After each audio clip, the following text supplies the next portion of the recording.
Kadang ada momen kecil dalam sejarah yang kelihatannya sederhana banget, tapi justru disitulah cahaya kebenaran paling terang bersinar. Salah satunya, kisah tentang wafatnya Ibrahim, putra Nabi Muhammad SAW dari Maria Al-Qibtiyah. Coba bayangin, Nabi sendiri yang menggendong jasad mungil Ibrahim. Dia menangis. Bukan tangisan seorang pemimpin besar yang hatinya tengah patah, tapi air mata seorang ayah yang dadanya sesak dengan rahmah yang membuncah. Dan hari itu kebetulan terjadi gerhana matahari. Orang-orang ada yang langsung mengait-ngaitkannya. Ya, matahari meredup karena putra Muhammad meninggal. Ada yang bilang begitu. Ya. Buat sebagian orang kala itu, apalagi yang baru masuk Islam, fenomena alam pasti ada hubungannya dengan peristiwa besar di bumi. Nah, disinilah letak keagungan Nabi Muhammad SAW. Kalau beliau orang yang haus pengaruh, gampang banget buat diam. Atau bahkan mengiyakan kepercayaan tersebut. Bayangin, tinggal bilang iya aja. Langsung mungkin banyak orang yang yakin pada klaim kenabiannya. Tapi Nabi Muhammad SAW nggak begitu. Beliau malah berdiri di hadapan orang banyak dan beliau bersabda, Inna syamsa wal qamara ayatani min ayatillahi la yankashifani limauti ahadin wala lihayatihi. Sesungguhnya matahari dan bulan itu dua tanda dari tanda-tanda kekuasaan Allah Subhanahu wa taala. Keduanya tidaklah mengalami gerhana gara-gara kematian seseorang atau hidupnya seseorang. Ini hadis sahih diriwayatkan oleh Al-Bukhari dan Muslim. Jawaban ini sederhana tapi kuat, jelas banget, keluar dari hati yang bersih, yang nggak kenal dusta. Dan justru kalimat inilah yang bikin orang sadar. Kata-kata kayak gini mustahil keluar dari mulut seorang pendusta. Kalau kita lihat, kejujuran ini bukan cuman momen sesaat. Sejak muda, Nabi Muhammad SAW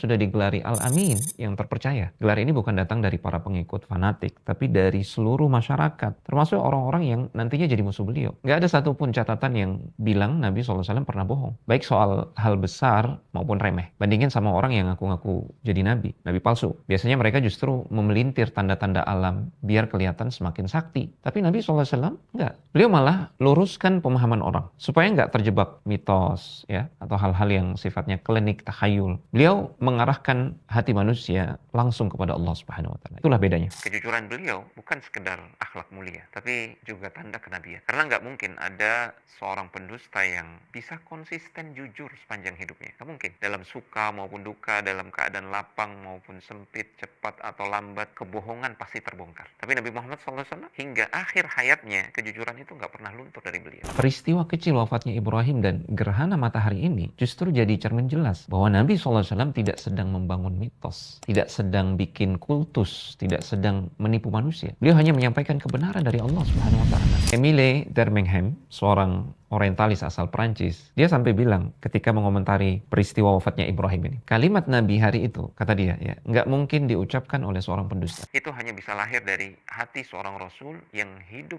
sepenuhnya dalam cahaya kejujuran. Dan mungkin disitulah mukjizat yang sering kita luput lihat. Mukjizat itu bukan cuma peristiwa kosmik yang besar, seperti terbelahnya bulan, tapi juga pada akhlak Nabi SAW yang murni, pada kejujuran yang konsisten. Itu sendiri sudah jadi tanda nyata bahwasanya beliau benar-benar utusan Allah Subhanahu wa taala, Rabbul Alamin, Tuhan semesta alam.